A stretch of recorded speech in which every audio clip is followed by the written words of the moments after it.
وفادار ہے علماء دیوبند، اسلام کے غمخوار ہے علماء دیوبند، آقا کے وفادار ہے علماء دیوبند، اسلام کے غمخوار ہے۔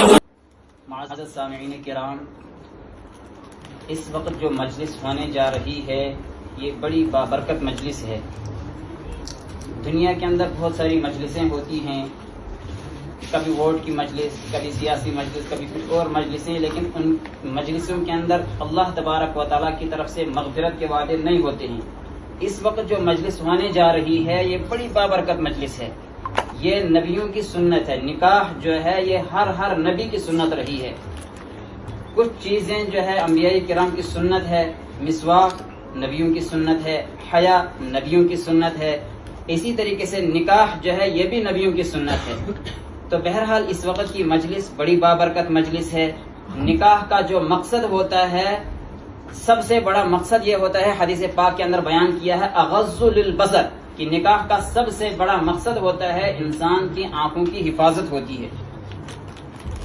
نکاح جو ہے 6 چیزوں کے مجموعے کا نام ہے۔ نکاح کے اندر صرف 6 چیزیں ہیں۔ اشتو نکاح آزواری یا مشکل بنا مت، نکاح چنو مشکل کہتے ہیں، بہت آسان ہے۔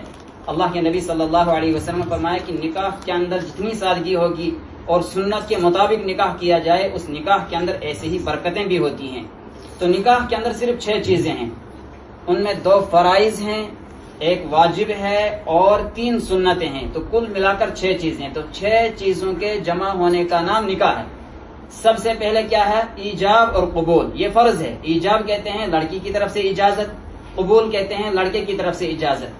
یہ ہو گیا ایجاب اور قبول، یہ فرض کے درجے میں ہے، اس کے بغیر نکاح نہیں ہوتا ہے۔ دوسرا نمبر جو ہے فرض کے درجے میں جو ہے ایجاب اور قبول کے بعد 2 مسلمان گواہوں کا ہونا، 2 مسلمان گواہوں کا ہونا یہ بھی فرض ہے۔ اس کے بعد ہے ایک واجب، واجب کیا ہے؟ مہر ادا کرنا، یہ واجب ہے۔ پھر 3 سنتیں ہیں، ایک ہے خطبہ نکاح پڑھنا، یہ سنت ہے۔ چھہارے جو ہے پھینکنا، یہ جو ہے سنت ہے۔ ایک ہوتا ہے تقسیم کرنا، ایک ہے پھینکنا۔ تو اسی طریقے سے تیسرے نمبر پر جو سنت ہے وہ دعوت ولیمہ ہے، اور دعوت ولیمہ جو ہے یہ لڑکے کی طرف سے ہے، لڑکی کی طرف سے نہیں ہے۔ کوڑ والن کیا چھُنہ کوڑ والن چھُ گژھان 1 نفر گھرس مز کم، اس لیے شریعت نے لکھا ہے کہ لڑکے کے یہاں ایک آدمی کا اضافہ ہو جاتا ہے، لڑکی کے یہاں ایک آدمی کی کمی ہو جاتی ہے۔ تو لہٰذا شریعت نے رکھا ہے کہ نکاح کے اندر جو ولیمہ ہے یہ لڑکے کی طرف سے ہے۔ تو گویا کہ کل ملا کر 6 چیزوں کے جمع ہونے کا نام نکاح ہے۔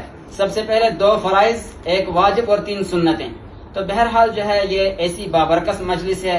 اس مجلس کے اندر جو ہے ہر انسان کیا ہوتا ہے توجہ کے ساتھ بات بھی سنتے ہیں، اور اسی طریقے سے جو ہے کیا ہوتا ہے عمومی طور پر ہم باوضو بھی ہوتے ہیں۔ ابھی ہم جو ہے نماز پڑھ کے اکثر آئے ہوں گے الحمدللہ، تو لہٰذا اس کے اندر جو ہے جب دعا کی جاتی ہے تو یہ 2، اور اللہ کے نبی صلی اللہ علیہ وسلم نکاح کے موقع پر 3 آیات اکثر پڑھا کرتے تھے، 3 آیتیں، اور تینوں آیتوں کا تعلق جو ہے تقوی کے ساتھ ہے۔ گویا کہ یہ میاں بیوی کو یہ کہا جاتا ہے کہ تمہاری زندگی کے اندر اگر تقوی ہوگا، تمہاری زندگی کے اندر اللہ کا خوف اگر ہوگا، تو اب دونوں کے حقوق جو ہے ایک دوسرے کی رعایت رکھی جائے گی۔ ایک دوسرے کے حقوق کی جب رعایت رکھیں گے تو ان کی جو ہے ازدواجی زندگی صحیح نہج پر چلے گی۔ اگر زندگی کے اندر خوف خدا نہیں ہوگا، اگر زندگی کے اندر تقوی نہیں ہوگا، تو پھر گویا کہ جب جو ہے تقوی نہیں ہوگا تو ایک دوسرے کی جو حقوق کی رعایت جو نہیں ہوتی ہے، تو پھر دنیا کے اندر کیا ہوتا ہے کہ حقوق کی جب رعایت ادا نہیں کی جاتی ہے، ایک دوسرے کے حقوق کا خیال نہیں رکھا جاتا ہے، تو پھر یہ دنیا ہی کے اندر جو ہے ان کی جو زندگی آگے صحیح نہج پر چلنی چاہیے تھی وہ صحیح نہج پر نہیں چل پاتی ہے۔ تو اسی لیے اللہ کے نبی صلی اللہ علیہ وسلم جو ہے نکاح کے موقع پر عام طور پر 3 آیتیں پڑھا کرتے تھے، اور تینوں آیتوں کا تعلق جو ہے کیا ہوتا ہے؟ تینوں آیتوں کا تعلق تقوی کے ساتھ ہے۔ تو اللہ کے نبی صلی اللہ علیہ وسلم نے فرمایا کہ النکاح من سنتی، کہ نکاح کرنا یہ میری سنت ہے۔ فمن رغب عن سنتی فلیس منی، کہ جو آدمی میری اس سنت سے اعراض کرے گا وہ مجھ میں سے نہیں ہے۔ تو اللہ تبارک و تعالی ہمیں ان باتوں پر عمل کرنے کی توفیق عطا